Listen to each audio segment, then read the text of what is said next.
जब प्रशासन मजबूर हो और सरकार अपने आर्थिक फायदे के लिए चुप, तब कंपनी ही सर्वेसर्वा हो जाती है।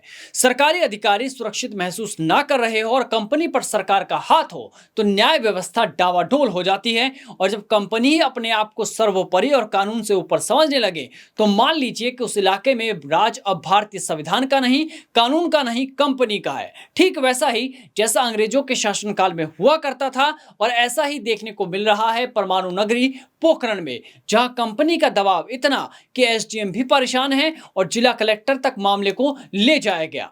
जैसलमेर में एसडीएम भी कंपनी के आगे मजबूर होते हुए नजर आते हैं और अब इस मामले में प्रशासनिक गलियारों से लेकर राजनीतिक और सामाजिक हलकों में हलचल मचा दी। मामला सीधे तौर पर एक उपखंड अधिकारी यानी एसडीएम से जुड़ा हुआ है, जिन्होंने एक निजी कंपनी के अधिकारियों पर गंभीर आरोप लगाते हुए जिला कलेक्टर को पत्र लिख दिया।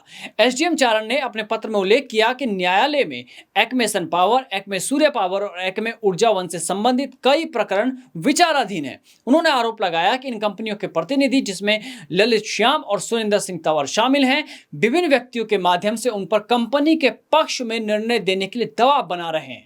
और यह मुद्दा और भी ज्यादा गंभीर तब हो जाता है जब एसडीएम के फैसले को चुनौती देते हुए कंपनी के लोग ये कहते हैं कि यह फैसला एक तरफा दिया गया, या फिर समाज के आगे यह कहा जाता है कि कंपनी के खिलाफ है इसलिए ऐसा फैसला दिया गया। और जब इन सब पर भी बात नहीं बनती, नैरेटिव सेट नहीं होता, यानी कि इच्छा अनुसार निर्णय नहीं होता, तो स्थानांतरण और पदस्थापन को लेकर प्रत्यक्ष और अप्रत्यक्ष रूप से धमकियां दी जाती है। कंपनी वाले उसको दूसरे दृष्टिकोण से देख रहे हैं कि इसलिए हमारे खिलाफ है। हम किसी के खिलाफ नहीं होते, हम न्याय के पक्ष में होते हैं और काश्तकारों का हित सर्वप्रथम होता है। और अब चाहे कोई कंपनी, कोई अकेलित कंपनी है नहीं, या कोई 10 कंपनियां हैं, लेकिन एक स्पेशल ये इस कंपनी के बारे में मेरा ये मानना है कि इनके जहाँ काश्तकार जिस लेवल के केस यहाँ दर्ज हो रहे हैं, किसी के पत्थर गड्डी को नहीं मानना, बंटवारे में अनावश्यक दबाव दे करके बंटवारे गलत करवा देना, डिक्लेरेशन में कोई आता है तो उसको इस कोर्ट तक है वो अनेक माध्यमों से दबाव दिलवा करके कि भाई उसके अधिकारों को अभी स्टे मत करो, आगे आगे पेशी दे दो। इस प्रकार नाना प्रकार से कैसे भी करके वो अपना उद्देश्य पूरा करना चाहते हैं और वो भी संभव नहीं है। पोखरण एसडीएम ने खुले तौर पर बताया कि कंपनी ना कानून मानने को तैयार है, ना ही आदेश। एसडीएम हरि सिंह चारण ने कहा, उनके द्वारा दिए गए कई निर्णयों से कंपनी का पक्ष संतुष्ट नहीं रहता, लेकिन न्यायालय का कार्य किसी पक्ष विशेष के अनुसार निर्णय देना नहीं है। वहीं ग्रामीणों का कहना है कि उनके विभिन्न खसरों से संबंधित अस्थायी निषेधाज्ञा, बंटवारा, तरसीम शुद्धि, पत्थरगढ़ी, रास्ता विवाद और खातेदारी अधिकारों से जुड़े कई मामले वर्तमान में उपखंड मजिस्ट्रेट कोर्ट पोखरण में विचाराधीन है। पर सोचिए, जब कंपनी साम दाम दंड भेद की नीति अपनाने लगे तो आम लोगों का क्या होगा।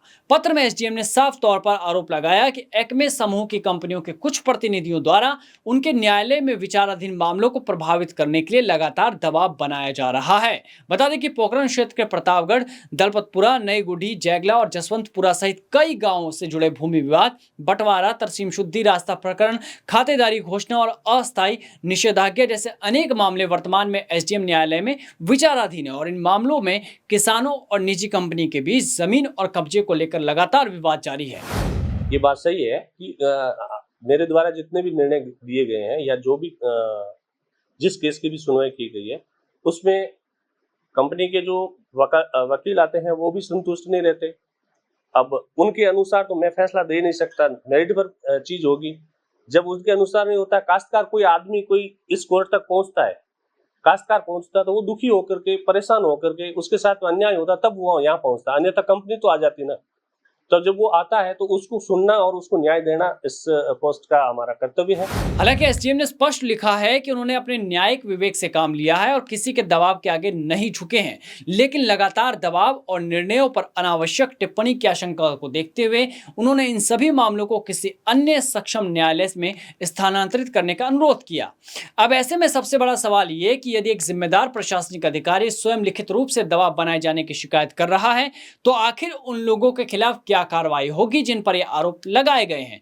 क्या किसानों के अधिकारों से जुड़े मामले में वास्तव में किसी प्रकार का हस्तक्षेप किया जा रहा था? क्या प्रशासन इस पूरे मामले की निष्पक्ष जांच करवाएगा और क्या सरकारी अधिकारियों पर दबाव बनाने के आरोपों की सच्चाई सामने आएगी? प्रशासनिक निष्पक्षता, न्यायिक स्वतंत्रता और किसानों के अधिकारों को लेकर अब लोगों की निगाहें जिला प्रशासन और राज्य सरकार की अगली कार्रवाई पर टिकी हुई है कि क्या अब सरकार भी कंपनी के दबाव में है या सरकार आम जनता की सुनेगी जिन्होंने वोट देकर सरकार बनवाई है।